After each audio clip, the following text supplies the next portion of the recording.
কবিতা লালের প্রবন্ধ মহাতীর্থ শবরীমালাই থেকে নির্বাচিত অংশ, পত্রিকার 23তম বর্ষ, তৃতীয় সংখ্যা। শবরীমালাই দক্ষিণ ভারতের পশ্চিমঘাট পর্বতমালার অন্তর্গত একটি পাহাড়। সমুদ্রপৃষ্ঠ থেকে এর উচ্চতা প্রায় 4000 ফুট। এখানেই কোন বিস্মৃত অতীতে পুণ্যতোয়া পম্পার তীরে তপস্যা আরম্ভ করেছিল এক শবর কন্যা। গুরু তাকে বলেছিলেন, অপহৃতা সীতার অন্বেষণ করতে করতে অনুজ লক্ষণের সঙ্গে নররূপী ভগবান রামচন্দ্র স্বয়ং আসবেন তার কুটিরে। সেই আগমনের নিত্য প্রতীক্ষায় তপস্বিনী শবরীর দীর্ঘ জীবন অতিক্রান্ত হয়েছিল। অবশেষে সত্যিই একদিন কুটির দ্বারে এসে দাঁড়ালেন কমল লোচন রাম।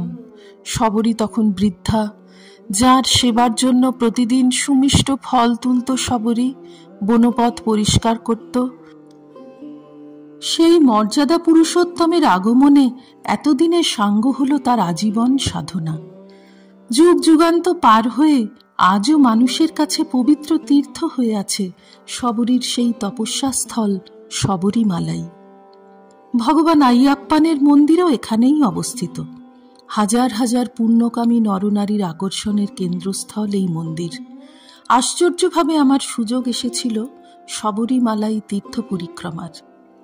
পারিবারিক কারণে কয়েকদিনের জন্য সিঙ্গাপুরে গিয়েছিলাম স্বামীর সঙ্গে।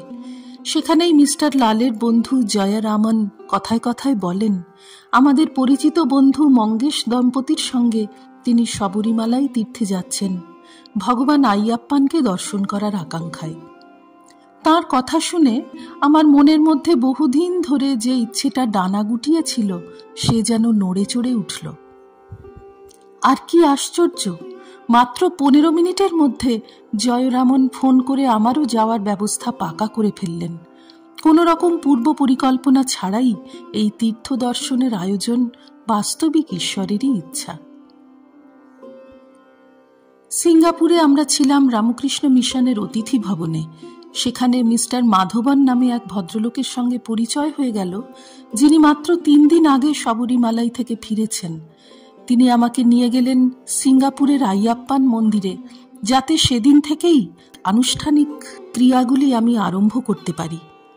এই তীর্থযাত্রা অন্যান্য তীর্থ দর্শনের মতো নয়।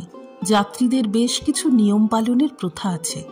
41 দিন জাগতিক সমস্ত বিষয় থেকে বিমুখ থাকার শপথ নিয়ে কালো বা নীল পোশাক পরতে হয়। তুলসী বা রুদ্রাক্ষের মালা ধারণ করার নিয়ম। ঘটনাচক্রে একটি নতুন রুদ্রাক্ষের মালা আমার কাছেই ছিল। তীর্থযাত্রীরা পরিবারের কোনো রকম অসুবিধা না করে মাতা পিতার সম্মতি নিয়ে এই ব্রত গ্রহণ করে থাকেন।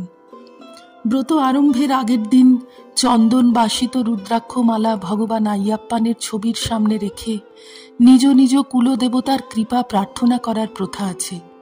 পরদিন ভোরে উঠে আবার যথারীতি প্রার্থনা, নবগ্রহের পূজা ইত্যাদির পর সেই মালাটি গলায় পরতে হবে। তখন থেকেই ভক্ত নিজেকে পবিত্রতার বিগ্রহ আইয়াপ্পানের সঙ্গে অভিন্ন বলে মনে করেন। তাই কঠোর ব্রহ্মচর্য এই তীর্থপথিকের পক্ষে অপরিহার্য। কেবলমাত্র আহারাদির সংযম এবং তৈলাদি ব্যবহারই নিষিদ্ধ নয়, কাউকে শরীরে বা মনে আঘাত দেওয়াও একেবারে নিষিদ্ধ। আর এই পবিত্র মনোভাব অক্ষুণ্ণ রাখতেই নিরন্তর নাম জপ করতে হয়। 11 সেপ্টেম্বর সকালে আমরা বিমানযোগে চেন্নাই পৌঁছালাম। সেদিনই সন্ধ্যায় পূজার প্রস্তুতির জন্য সবাই মিলিত হলাম শঙ্করালয়ম হলে। পরদিন সকালে আবার গেলাম হোম আর বিশেষ পূজার জন্য। প্রথম যে মহিলারা শবরীমালাই তীর্থে যাবেন, এই পূজানুষ্ঠান কেবলমাত্র তাঁদেরই করতে হবে। স্থানীয় ভাষায় এদের বলা হয় কন্নি, অর্থাৎ কুমারী। শ্রী রামকৃষ্ণার্পণমস্তু। নিবোধত আজকের পাঠ আপনার ফোনে রোজ পেতে চাইলে সাবস্ক্রাইব ও বেল আইকন দুটোই ক্লিক করুন। রামকৃষ্ণ ভাবধারা প্রচারের সঙ্গে থাকুন।